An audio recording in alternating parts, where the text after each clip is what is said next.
하나님 아버지, 계속해서 들려지는 예레미야 말씀을 통하여 이 말씀이 저희에게 부담되는 그런 말씀 이전에 아버지 저희에게 가장 살아계신 거룩하신 우리 주님의 말씀 하나님께서 저희에게 저희 마음에 넣어주시는 그러한 말씀이 되게 하여 주시옵소서. 구체적으로 모든 분들이 다 적용되는 그러한 말씀이 되게 하여 주시옵소서. 아버지 시간 저희가 듣게 하시고 저희로 하여금 깨닫게 하시며 나누게 하여 주시옵소서. 예수 그리스도 이름으로 기도했습니다. 아멘. 오늘 우리에게 주신 하나님 말씀은 예레미야서 10장 17절부터 25절까지입니다. 저와 여러분이 함께 읽겠습니다. 에워싸인 가운데 앉은 자여 내 짐꾸러미를 이 땅에서 꾸리라. 여호와께서 이와 같이 말씀하시되 보라 내가 이 땅에 사는 자를 이번에는 내던질 것이라. 그들을 괴롭게 하여 깨닫게 하리라 하셨느니라. 슬프다 내 상처여 내가 중상을 당하였도다. 그러나 내가 말하노라. 이는 참으로 고난이라. 내가 참아야 하리로다.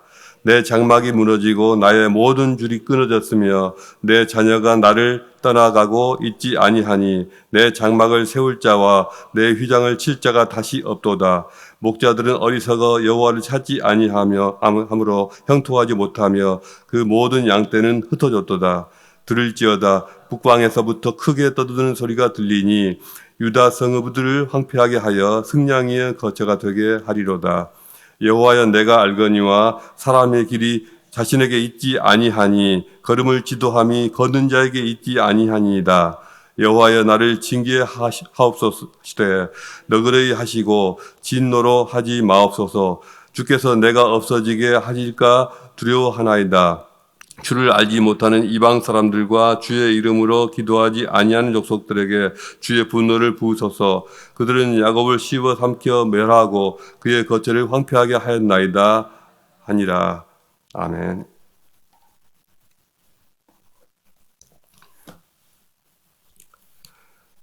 이 본문 말씀을 가지고 고난으로 인한 깨달음이라는 제목으로 함께 나눠보고자 합니다. 유다 백성들에게 이제 하나님께로부터 최후의 통첩이 떨어집니다. 이제 이 땅을 떠날 날이 왔으니 모두 짐을 꾸려라. 내가 이번에는 이 땅의 백성을 먼 곳으로 던져버리겠다. 이렇게 말씀하십니다. 그들의 처지는 이제 마치 큰 부상을 당해서 엎어진 것처럼 되어버렸고 거치하던 장막도 다 부서지고 장막을 지탱하던 줄도 끊어지고 의지할 곳이라고는 없고 희망이라고는 없는 그러한 처지가 되었습니다. 이런 걸 진짜 고난이라고 말하고 또 환난이라고 할 것입니다. 이 고난, 이 환난은 하나님께서 주시는 것입니다. 고난에는 필연적으로 고통이 따릅니다. 그들에게 감당하기 힘든 고통과 아픔이 있을 것입니다. 뇌과학자들에 의하면 육체적인 고통이 되었든 또는 정신적인 고통이 되었든지 우리 뇌는 동일하게 인식하고 동일하게 반응한다고 합니다. 가슴이 찢어지게 아프다라는 말은 단순한 비유가 아닙니다. 충분히 근거가 있는 말입니다. 육체적으로나 정신적으로나 엄청난 고통이 갑자기 느껴지게 되면 충격으로 심장마비가 올 수도 있다고 합니다. 그러나 사람은 많은 경우에 또한 이렇게 고난을 당했을 때 비로소 정신을 차린 경우가 많습니다. 히브리서 12장 11절은 말씀하기를 무릇 징계가 당시에는 즐거워 보이지 않고 슬퍼 보이나 후에 그로 말미암아 연단한 자에게는 의의 평강한 열매를 맺나니 라고 하였습니다. 하나님의 백성은 고난을 이겨내는 과정을 통해서 의의 열매가 나타나고 변화가 나타나고 더 좋은 역사가 이루어지게 되는 것입니다. 오래전에 제주도에 가족 여행을 간 적이 있습니다. 제주도에 가면은 혹시 아십니까? 여미지 식물원이라는 곳이 있습니다. 거기에 다리 장애를 가진 한 남성이 관광객들에게 식물원의 이곳저곳을 소개하며 안내하고 있었습니다. 그때 그가 했던 말이 지금도 잊혀지지 않습니다. 그 식물원에는 수많은 나무들이 있는데 그 중에는 생명력이 약해서 잘 자라지 못하는 나무들이 종종 있습니다. 거름을 주어도 안 되고 또 영양주사를 놔도 안 되고 그러면 그때는 극약 처방을 쓴다고 합니다. 그 나무를 다 뽑아서 위에 큰 줄기도 잘라버리고 뿌리도 큰 뿌리를 잘라버리는 것입니다. 나무가 약한 것은 큰 뿌리가 제 역할을 못하기 때문입니다. 그래서 줄기는 물론이고 큰 뿌리를 잘라버린 나무를 겨우 나무라고 할 수 있는 그런 꼴만 남겨놓고는 그것을 다시 심어서 물을 주면 그 나무는 그때부터 살기 위해서 그야말로 죽을 힘을 다해서 새 뿌리를 내리고 새 순과 새 가지를 틔운다고 합니다. 나무가 엄청난 스트레스를 받겠지만 그렇게 해야만 나무가 죽든지 살든지 강인하게 뿌리를 내리고 이렇게 제대로 성장을 하게 된다고 합니다. 정신과 전문의 에릭 린드맨 박사라는 사람이 위기에 처한 사람들을 상대로 조사를 했습니다. 병든 사람들, 사업에 실패한 사람들, 또 사회적으로 어려움 당할 사람들 등 위기를 당한 사람들을 모두 다 조사한 결과 이렇게 고난당하고 위기에 빠진 사람들의 85%가 결국에는 그 위기가 전화위복이 되었다, 축복이 되었다라는 그러한 결론을 얻게 되었습니다. 85%입니다. 그 위기, 그 고난을 당함으로써 그때까지 방종하면서 함부로 살던 나쁜 생활 방식을 고치게 되었고 또 가정이 얼마나 소중한지를 깨닫게 되면서 비로소 가정이 회복되었고 또 하나님을 믿으며 신앙생활을 철저히 하게 되고 또 어떤 경우는 시간과 물질을 절약하게 되었습니다. 인생이 새롭게 변화되기도 하고 또 발전하고 성장했다는 것입니다. 저도 똑같지는 않지만 비슷한 경험이 생각이 납니다. 20여 년 전에 저희 가정은 한국에서 교육사업을 하고 있었습니다. 딱 20년 전인 것 같습니다. 주일날 교회 나가서 예배드리고 섬기는 시간만 빼고는 토요일이나 주일 오후까지도 일을 하고 아이들을 가르쳤습니다. 주 7일 일을 한 것입니다.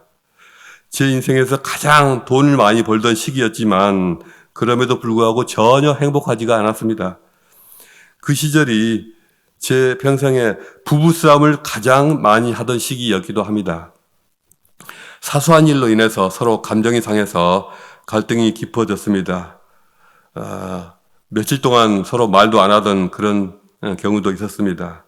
생각이 복잡하고 딴 생각을 많이 하고 또 인상을 쓰다 보니 다른 사람들과도 원만한 관계를 잘 맺지 못했습니다. 그러다가 어느 날 아내가 배가 아프다고 말하면서 병원에 다니기를 시작했습니다. 병원에서는 별일 아니라고 문제 없다라고 그렇게 말했지만은 통증은 점점 심해져 갔습니다. 무슨 일일까요? 나중에 열흘쯤 지나서 대학병원에 가서 진단해 보니 안에서 맹장이 터져서 복막염이 되어서 열흘 동안 대장과 소장이 썩어가고 있었습니다. 저는 큰 충격을 받고 두려움에 빠졌습니다. 처음으로 사람들 앞에서 소리내어서 엉엉 울었습니다. 아내는 큰 수술을 2번 받고 한참 동안 배변 주머니를 차고 다녔습니다. 저는 몇 달 동안 일을 다른 사람에게 맡기고 아내를 돌보는 일에 전념하였습니다. 이 일을 계기로 저는 자신을 돌아보고 새벽 기도를 다시 다니게 되었고 일을 줄이고 성경을 더 읽기 시작했습니다. 그 일로 부부 관계가 회복됐습니다. 전에는 부부싸움 하던 아내가 이제는 딸처럼 보이기 시작했습니다. 아내는 아마 제가 아들처럼 보였겠죠. 아내가 무슨 말을 해도 조금 좀 심한 말을 해도 저는 화가 나지 않았습니다. 더 이상 부부싸움을 하지 않게 되었습니다. 히브리서 12장 8절 말씀에 징계는 다 받는 것이거늘 너희에게 없으면 사생자요 참 아들이 아니니라. 저희는 잠시 자기의 뜻대로 우리를 징계하였거니와 오직 하나님은 우리의 유익을 위하여 그의 거룩하심에 참여케 하시느니라고 하였습니다. 하나님은 징계를 통해서 우리에게 유익을 주십니다. 그래서 시편 119편 71절은 고난당한 것이 내게 유익이라. 내가 이로 인하여 주의 율례를 배우게 되었나이다고 노래하였습니다. 고난당하는 것을 누가 좋아하겠습니까? 그런데도 고난당하는 것이 우리에게 유익이다라고 성경이 말씀하시는 이유가 몇 가지 있을 것입니다. 첫째로 우리는 고난할 때 자신의 참모습을 비로소 깨닫게 됩니다. 밑바닥에 떨어졌을 그때라서야 사람은 자신의 진짜 모습을 볼 수 있게 됩니다. 본문의 23절에서 여호와여 내가 알거니와 사람의 길이 자신에게 있지 아니하니 걸음을 지도함이 걷는 자에게 있지 아니하니이다. 이렇게 말합니다. 고난받는 자는 이런 고백을 하게 되어 있습니다. 사람이 자기 운명의 주인이 아니라는 것, 내가 내 운명의 주인이 아니라는 것을 고난을 통해서 비로소 깨닫게 됩니다.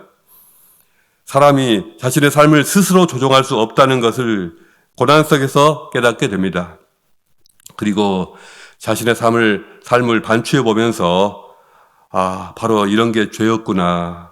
이런 것이 하나님을 슬프시게 하였구나. 이런 것이 다른 사람에게 상처를 주고 고통을 주었구나 하고 깨닫기 시작합니다. 고난당하기 전에는 내가 그릇 행하였더니 이제는 주의 말씀을 지키나이다 라고 한 것처럼 고난당하기 전에는 세상 모르고 자기 멋대로 마음 내키는 대로 살았는데 고난을 당한 뒤에는 신중해지고 겸손해지고 주의 말씀을 묵상하면서 살게 되는 것입니다. 누가복음 15장 탕자의 비유를 보면 탕자가 언제 자신의 참모습을 깨닫고 회개했는지 알 수 있습니다. 그가 계속해서 승승장구했더라면 그는 영영 자기 죄에서 돌이킬 기회가 없었을 것입니다. 탕자는 고난과 시련에 직면하게 되었을 때 그때 자신의 죄를 보고 슬퍼하며 죄에서 돌이킬 수 있는 그러한 기회로 삼을 수 있었습니다. 많은 이들이 고난을 당할 때 비로소 자신이 이제까지 얼마나 한심하게 살았는지를 깨닫게 됩니다. 그리고 삶의 방향 전환을 단행하고 내가 있어야 할 자리로 돌아오게 됩니다. 고난의 때는 곧 회개의 때입니다. 하나님은 우리로 회개하게 하시려고 우리를 좌절시키십니다. 매를 달게 맞으면 유익한 것처럼 고난을 죄에서 돌이키는 기회로 삼으면 큰 유익이 있습니다. 둘째로 우리는 고난과 시련을 통해서 하나님을 생각하게 되고 긍휼과 자비의 하나님에 대해서 특히 눈을 뜨게 됩니다. 24절을 보면 여호와께서 나를 징계하옵시되 너그러이 하시고 진노로 하지 마옵소서. 주께서 내가 없어지게 하실까 두려워하나이다 하였습니다. 이렇게 하나님의 긍휼하심을 구하고 있습니다. 이러한 기도는 하나님은 선한 분이시라는 확신이 없으면 할 수가 없는 기도입니다. 이스라엘 백성들은 역사적으로 고난과 시련을 하나님의 징계로 받아들이고 하나님께로 돌아가는 기회로 삼은 적이 많았습니다. 그런데 하나님의 징계를 느낄 때마다 그들은 하나님의 자비와 긍휼을 구했습니다. 그들은 하나님의 심판 뒤에 숨어있는 하나님의 자비하심을 기막히게 찾아냈습니다. 하나님의 진노 뒤에 숨겨져 있는 하나님의 긍휼을 읽어낼 줄 알았습니다. 거기에 자신의 생명줄이 있다는 것을 또한 알았습니다. 하나님의 진노가 단지 진노로만 머물고 하나님의 심판이 단지 심판으로만 끝난다면 거기에는 두려움만 있지 소망은 없을 것입니다. 그러나 언제나 하나님의 진노와 심판의 메시지 속에는 하나님의 자비와 긍휼의 메시지가 함께 있었습니다. 사사기와 사무엘 시대에도 그러했고, 엘리야와 엘리사 선지자의 메시지도 그러했고, 이사야와 호세아 선지자의 시대 BC 8세기에도 그러했고, 또 예레미야 선지자의 메시지 BC 7세기에 주전 7세기의 메시지도 그러했습니다. 그래서 모든 하나님의 선지자들의 메시지가 경고의 메시지이면서 동시에 소망의 메시지일 수가 있었습니다. 우리는 절대로 잊지 말아야 합니다. 우리가 당하는 모든 일들은 선하신 하나님의 손 안에 있습니다. 여러분에게 임하는 것은 무엇이든지 주님으로부터 오는 것이요, 주님으로부터 오는 모든 것은 그분의 자비 안에서 임하는 것입니다. 그러므로 여러분에게 어떤 일이 생길지라도 여러분이 슬픔에만 머물러서는 안 됩니다. 여러분이 무슨 일을 당하든지 그 속에서 주님의 자비하심과 만져주심을 느끼시기 바랍니다. 그럴 때 고난이 여러분에게 유익이 될 것입니다. 제 말이 아니라 영국의 청교도 목사였던 리처드 그린햄이 했던 말입니다. 하나님의 자녀들이 어떤 고난과 시련을 당할지라도 그것이 우리를 파멸시키고 죽이지는 못합니다. 그 배후에서 역사하시는 하나님의 자비와 긍휼하심이 있기 때문입니다. 유대인들과 예루살렘 거주민들이 흉폭한 바빌론 군대 쇠사들로 묶이고 개 끌려가듯이 이방 땅으로 끌려갈 때에도, 또 이방 땅에서 힘든 노역에 시달릴 때에도 그 배후에도 선하신 하나님의 뜻과 섭리가 있었습니다. 이 선하신 하나님께서 우리를 위하여 일하시며 우리 구원에 가장 유익되는 방향으로 모든 일이 진행되게 하십니다. 그러므로 우리가 아무리 극심한 고난 가운데 있다 하더라도 우리는 마음의 평강과 담대함과 하나님의 사랑에 대한 확신을 가져야만 합니다. 하나님의 긍휼과 자비를 믿고 그분께 우리 삶을 내어 맡기고 신뢰할 수 있어야 합니다. 셋째로, 우리는 고난을 통해서 변화될 수가 있습니다. 하나님께서 우리를 변화시키는 방식으로는 두 가지가 있습니다. 소프트 터치가 있고 하드 터치가 있습니다. 하나님의 소프트 터치는 성령과 말씀이 우리 내면을 부드럽게 만져주시는 것입니다. 내 심령 안으로 주님께서 찾아오시고 나의 아픔과 상처를 어루만져 주심으로 인해 나의 강팍한 마음이 변화되는 것입니다. 내 안에 주님이 머무셔서 나는 그분을 닮아가게 됩니다. 이것이 주님의 소프트 터치입니다. 반면에 주님의 하드 터치가 있습니다. 주님의 하드 터치는 삶의 고난을 통해서 옵니다. 고난이라는 망치와 모루를 사용해서 강팍한 나를 부서뜨리고 가루로 만드는 것입니다. 그리고 다시 새로운 그릇으로 나를 빚어 가십니다. 고난은 하나님께서 우리를 만지시는 방식입니다. 고난은 하나님께서 당신의 뜻을 따라 우리를 만들어 가시는 고통스러운 과정입니다.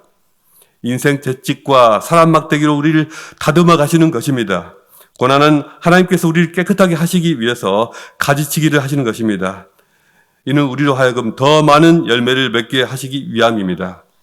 고난은 우리의 마음을 또 우리의 믿음을 순수하고 깨끗하게 또 굳세게 만들며 우리의 소망을 굳세게 만들며 우리로 겸손하게 만들어 갑니다. 그러나 어떠한 고난과 시련이라도 영원히 지속되는 일은 없습니다. 어떠한 고난이라도 다 시작이 있고 끝이 있습니다. 하나님이 고난을 주신 뜻과 목적이 이제 다 이루어지면 그 끝을 보게 하십니다. 처음에 내 장막이 무너지고 나의 모든 줄이 끊어졌으며 내 자녀가 나를 떠나가고 있지 아니하도다 이렇게 탄식하던 자들이 그들의 고통의 시기가 끝나고 이제는 여호와께서 시온의 포로를 돌려보내실 때 우리는 꿈꾸는 것 같아도다. 그때 우리 혀에는 찬양이 찼어도다. 그때 뭇 나라 가운데서 말하기를 여호와께서 그들 위하여 큰 일을 행하셨도다 하였도다. 이렇게 찬양할 날이 오는 것입니다. 고난의 때가 지나가면 반드시 회복과 안식의 때도 있을 것입니다. 여러분 살면서 어떤 종류의 고난과 고통을 겪으셨습니까? 왜 우리를 이토록 낮추시는가? 왜 우리를 이렇게 비참하게 만드시는가? 우리는 이런 생각을 할 수가 있습니다. 하나님은 왜 우리 삶에 개입하시고 우리를 만지실까요? 그것은 우리에 대한 놀라운 기대와 관심을 가지고 계시기 때문입니다. 당신의 자녀로 빛나고 영광스러운 모습을 회복시킬 비전을 갖고 계시기 때문입니다. 고난으로 우리에게 도전하신 하나님은 또한 우리 생각과는 전혀 다른 방식으로 상상하지도 못했던 방식으로 우리를 회복시키시고 영광스럽게 하실 것입니다. 이 하나님을 끝까지 신뢰하며 따르는 주의 모든 자녀들이 되시기를 주님의 이름으로 축복합니다. 기도하시겠습니다. 하나님, 우리의 눈이 열려서 하나님을 보게 하시옵고 하나님이 하시는 일을 볼 수 있게 해 주시옵소서.